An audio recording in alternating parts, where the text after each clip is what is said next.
নমস্কার, আমার নাম শিউলি। না, শুধু সেটাই আমার পরিচয় নয়। আমি একজন মা। স্বামী ছেড়ে চলে গেছে প্রায় কয়েক বছর হতে চলল। আমি ডিভোর্সি। আপনার ও সমাজের চোখে একটি ঘরভাঙা শয়তান মেয়ে। কিন্তু কেন বাধ্য হলাম সেটা শুনবেন না? বিবেকের সাথে আমার আলাপ প্রায় বছর 5 আগে। আমি তখন কলেজে পড়ি। বিবেক ছিল আমার এক বান্ধবীর পিসির ছেলে। প্রাইভেটে কাজ করে, 25,000 টাকা মাইনে। আমাদের কলেজের অনুষ্ঠানে দ্বিতীয়া মানে আমার এই বান্ধবীর সাথেও আসে। প্রথম দেখাতেই পছন্দ হয়। ও আমাকে সরাসরি বিয়ের জন্য প্রপোজ করে। কিছুটা অবাক হয়েছিলাম। প্রথমেই হ্যাঁ বলিনি, অনেক খোঁজ খবর নিয়ে তারপর হ্যাঁ বলি। 1 বছর প্রেমের পর বাড়িতে জানাই। বাড়ির লোক খুব সহজেই সবটা মেনে নেয়। যেহেতু বিবেক ছেলে হিসাবে ভালো ছিল, কর্মঠ ছিল, আমার বাবা আর না করেনি। ফাল্গুন মাসের 25 তারিখে আমাদের বিয়ে হয়। যেহেতু বাবার একমাত্র মেয়ে আমি, রীতিমতো ধুমধাম করে আমার বিয়ে দেয়।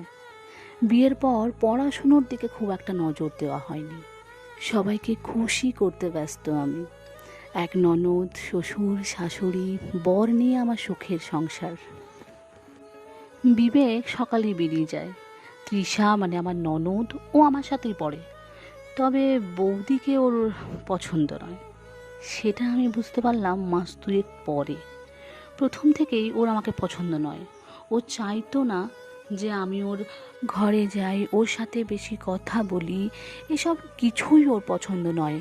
পরে পরে বুঝলাম ওর ভালোবাসাটা নাকি ভাগ হয়েছে। তার জন্যই আমার ওপর ওর এত রাগ।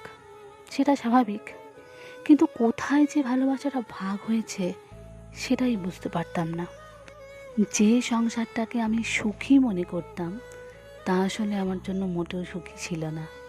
শাশুড়ি মা যে কোনো কাজ করে সেটা আমার উপর চাপিয়ে দিত। বিবেকের সামনে এমন প্রমাণ করতে চাইতো যেন আমি সারাদিন কিছুই করি না, শুধুই ঘুমোই। বিবেক কাজে বেরিয়ে যাওয়ার পর আমি নাকি ঘুমিয়ে পড়ি। এসব কিছুই সত্যি নয়। আমার শরীর খারাপ থাকলে আমার শাশুড়ি মা কিছুই করেন না, আর বিবেকের সামনে বলে, তোর বউকে তো বলি ওষুধ খেতে, খাবার খেতে, কে কার কথা শোনে।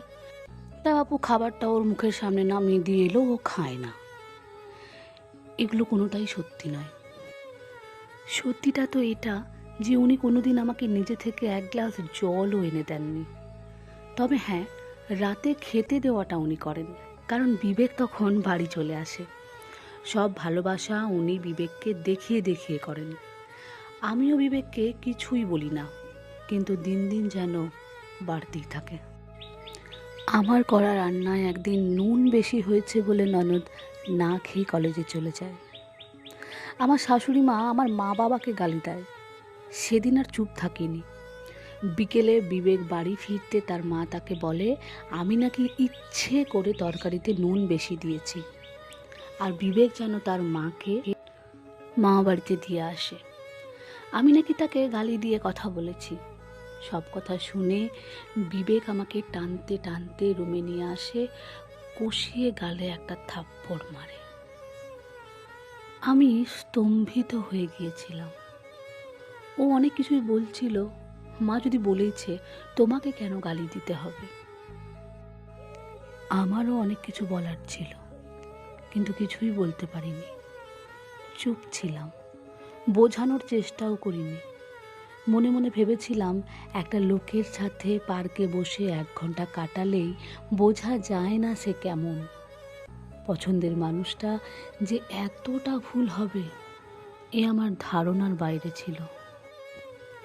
এরকম আরও অনেক ঘটনা আছে যা গুণেও শেষ করা যাবে না। হ্যাঁ, প্রথমবার জানিয়েছিলাম আমার মাকে।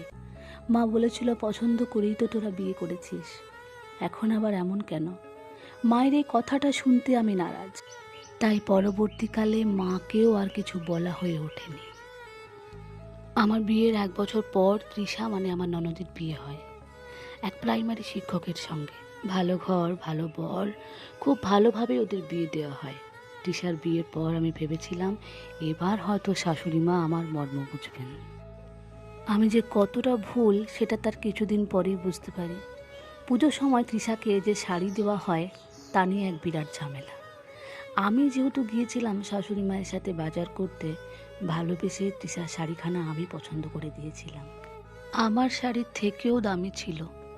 তৃষা দেখে তার দাদাকে জানিয়েছিল আমি নাকি কম দামি শাড়ি নিয়েছি তার জন্য। বিবেক মাকে জিজ্ঞাসা করতে মা কি বলেছিল জানো? বলেছিল ওই মেয়ে কি জানি কি করেছে, আমি তো বাবা অত শত বুঝি না।